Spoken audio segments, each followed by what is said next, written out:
மழை காலமும் பனிக்காலமும் தொடங்கிருச்சு. அதனால் குழந்தைகளுக்கு நுரையீரல் சளி பிடிக்கும். அந்த நுரையீரல் சளியை போக்குறதுக்கான ஒரு நுரையீரல் புட்டு தான் நம்ம இப்போ செய்ய போகிறோம். அதுக்கு தேவையான பொருள் வந்து நுரையீரல், தூதுவளை இலை, மஞ்சள், மிளகாய்த்தூள், சீரகம், பூண்டு, இஞ்சி, மிளகு, தேங்காய் துருவல், அதுக்கப்புறம் நம்மளுக்கு தேவையான தூதுவளை இலை, இது எல்லாத்தையும் வைக்கிறோம்.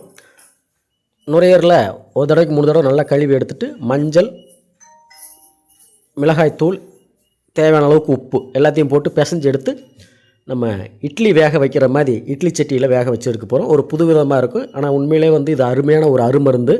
நெஞ்சு சளி உள்ளவங்களுக்கு அருமையான ஒரு அருமருந்து. அப்படியே இட்லி சட்டியில் தூக்கி வைக்கிறோம். இட்லி வெந்ததுமே வெந்து அப்படியே அந்த நுரையீரல் வந்து நம்மளுக்கு அப்படியே பஞ்சு மாதிரி வெந்து வந்துடும். மூடி வச்சு ஒரு கிட்டத்தட்ட ஒரு 10-20 நிமிஷம் நல்லா வேக விட்டோம்னா நல்லா வெந்து ஆவி பறக்க வந்துடும்.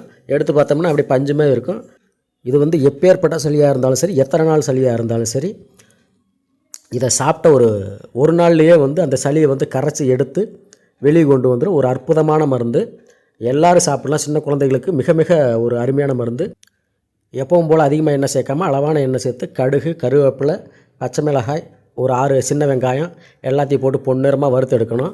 வறுத்து எடுத்துக்கிட்டு இருக்கிறப்பவும் அதுக்கப்புறம் நம்ம சேர்த்து வச்சுருக்கிற இஞ்சி, பூண்டு, மிளகு, அந்த கொஞ்சம் மல்லி இதெல்லாம் போட்டு மொத்தமாக ரொம்ப கருகு விட்டுறாமல் மிதமான ஒரு வெப்பத்திலேயோ அதை பிரட்டி எடுத்துகிட்டு அதுக்கப்புறம் நம்ம வந்து வச்சுருக்கிற தூதுவளை இலையை போட்டு அதுவும் கருகாமல் இருந்து அதுக்கப்புறம் நம்ம இட்லி சட்டியில் வேக வச்ச நுரையீரல் எல்லாத்தையும் போட்டு கொஞ்சம் தேவையான அளவுக்கு மஞ்சள், மிளகாய்த்தூள் எல்லாத்தையும் போட்டு கடைசியில் வந்து இறக்குறப்ப தேங்காய் துருவலை போட்டு எடுத்து பரிமாறினோம்னா சூப்பராக இருக்கும்.